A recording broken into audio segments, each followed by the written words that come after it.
Greetings from Tromaville. This is Lloyd Kaufman, president of Troma and creator of the Toxic Avenger. You know, folks, when we're not making those great movies like Tromeo and Juliet and Return to Nukem High, we like to listen to the Horror Drunks podcast, because Horror Drunks podcast is the best podcast about it. Poetry, interpretive dancing, and Walt Whitman. You're listening to the Horror Drunks You're listening to the Horror Drunks podcast. This is John Russo, screenwriter of Night of the Living Dead and many other movies and books, and this is just a great station that you should listen to. So tune in, and if you don't, I'll come and I'll kill you. Hey man, thrill me. You better watch shit. Fuck watch. hey, better tune in to Horror Drunks podcast, or I'm coming after your asses, wherever you are. Hey, this is Tom Atkins. Thrill me. You better tune in to the Horror Drunks podcast. It's Miller time, baby. This is Sid Haig, and I want you to listen to the Horror Drunks podcast. I'll come over there and put my boot all up in your ass. This is Julian Sands, and I want you to listen to the Horror Drunks podcast.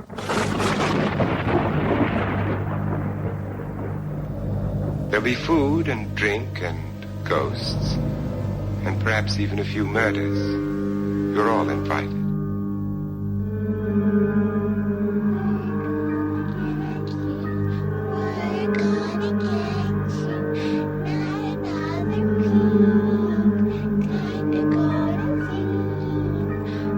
No! You think that when you die, you go to heaven. You come to us.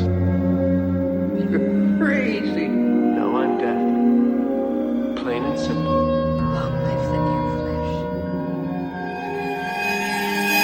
Got good news and bad news, girls. The good news is your dates are here. What's the bad news?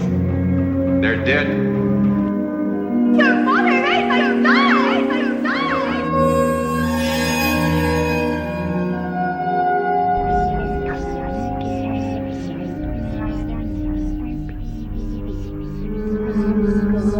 Why do you eat people? Not people. Brains. Why? Pain.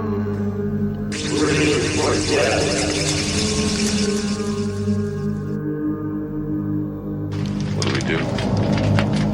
Why don't we just wait here for a little while? See what happens. Don't you fucking dare. Okay. It's the Horror Drunks podcast, and this episode is another revision.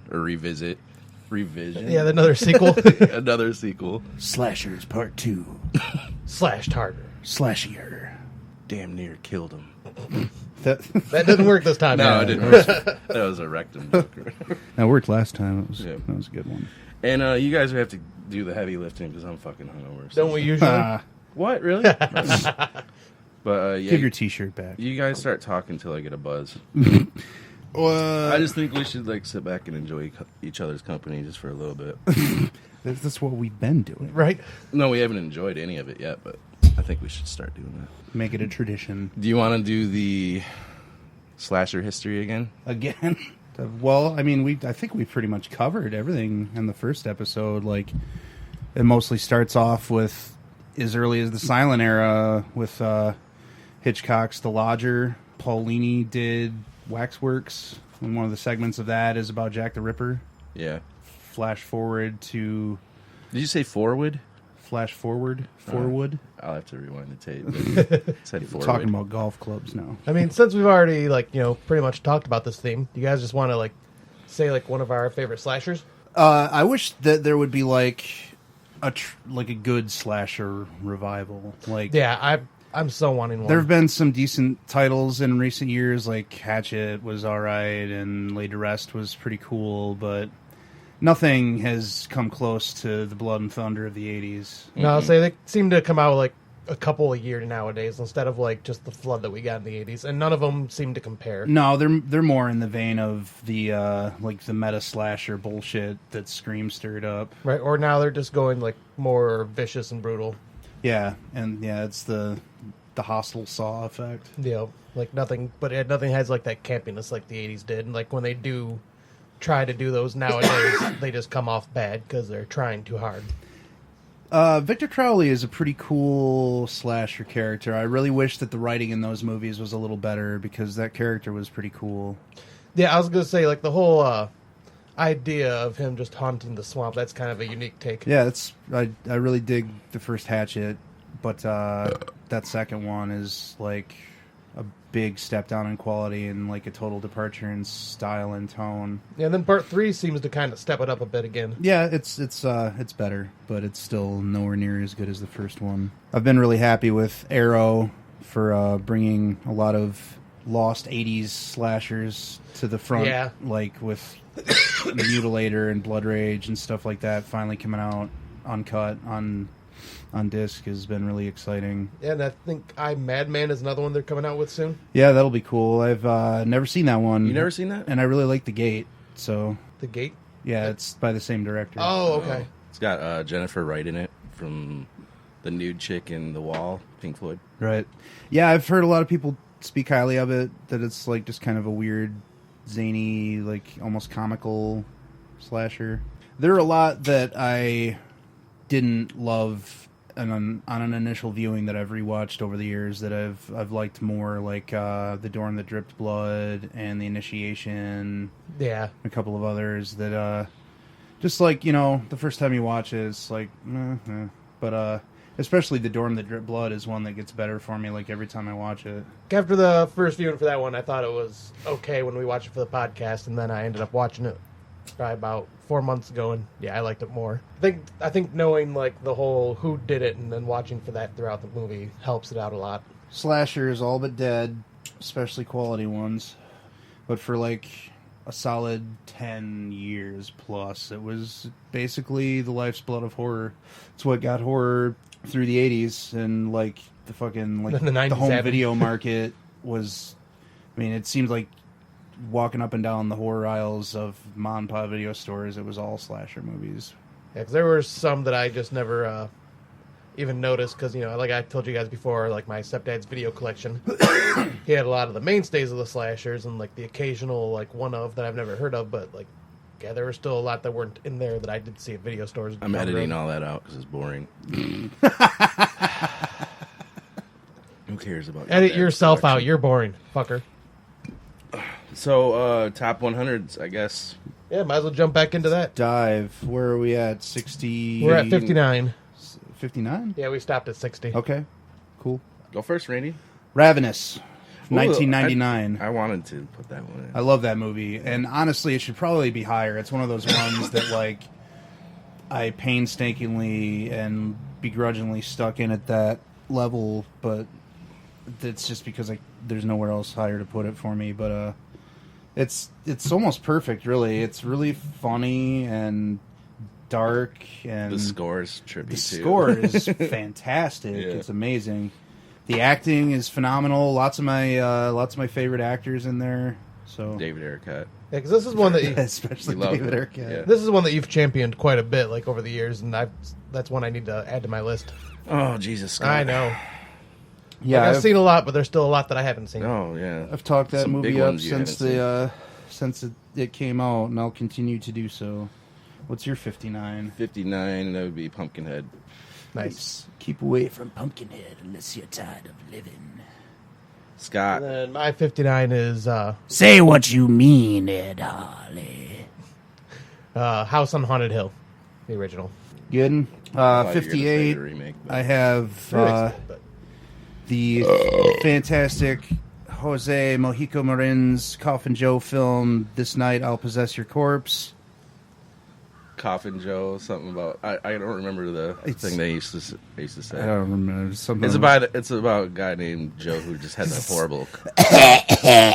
No, it's really good, and it has one one of the first on-screen depictions of hell in it, and it's fucking... It holds up to this day as being very unsettling and trippy and very cool film. All right, then my 58 would be My Bloody Valentine in 1981. Nice. Excellent. Mine's up there a little bit higher. My 58 is Your Vice is a Locked Room and Only I Have the Key. It's a great one. It was one that I had to trim to make my top 100. Probably my favorite Black Cat story, like besides the Masters of Horror one. Martino he's pretty underrated as a giallo director. Like, everybody talks about Argento, but if you want to go toe-to-toe, Argento doesn't have as many giallos that are of the same quality that Martino does. The ones that he has that are great are better than anything that Martino did, like Deep Red, like just kicks the shit out of any of Martino's giallos. But between like The Case of the Scorpion's Tail and The Strange Vice of Mrs. Ward, and he has like Torso and maybe even like two other ones that I can't think of right now. What was that? Slave to the Cannibal God. What was the other title for that one? Wasn't that Martino? Yeah, but that's not a giallo. Oh, I forgot you said giallo. Giallo. So my 57 is the newest movie on my list. No, don't. You put it Really? that low? That low? That's as high as I could get it. You suck. The Witch. You son of a bitch. I'm sure that if I were to redo this like a year from now, it would probably be higher. But it's probably one of those that'll having sprawl. only seen it a couple of times, You've seen it at least 3 times. Yeah, probably 3 times. I'll say I've watched it. Hey, I put it on here, you know. Yeah, but it's still already low. It's a masterpiece, dude. It's a little bit low, probably, but. All right, well, my next one is Demons, 1985. Demons. So I'm wondering where Demons 2 will land.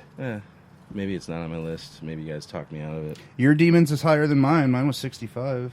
And then this one was mentioned last week, but Critters. Kill Krites. Got to love the Krites. I love Critters. It's probably... I like it more than anything other than maybe like Gremlins and Gremlins 2 as far as like the dangerous little monster movie. And The Gate, too. Yeah, and The Gate. The Gate trumps Critters.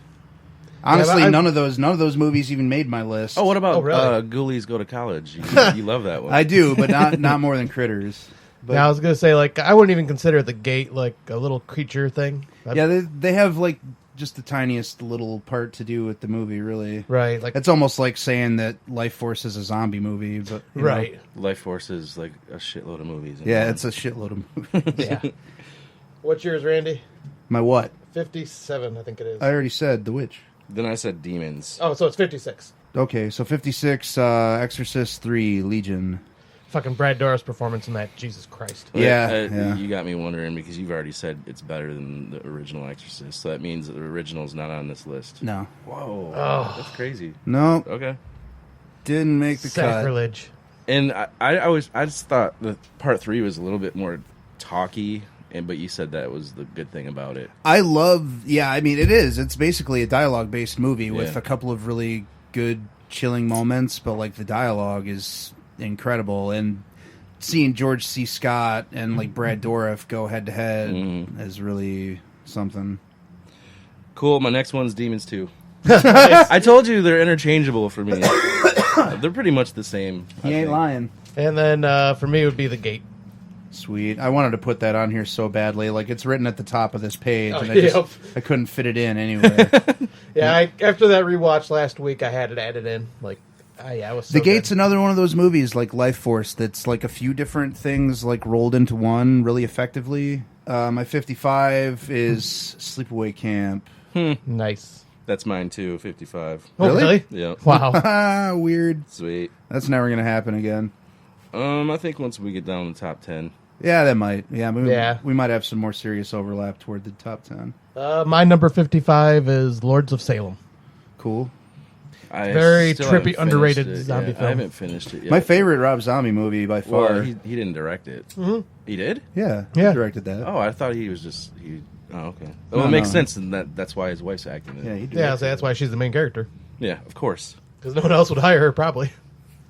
It's another one of those movies that kind of gets a little bit better with every viewing.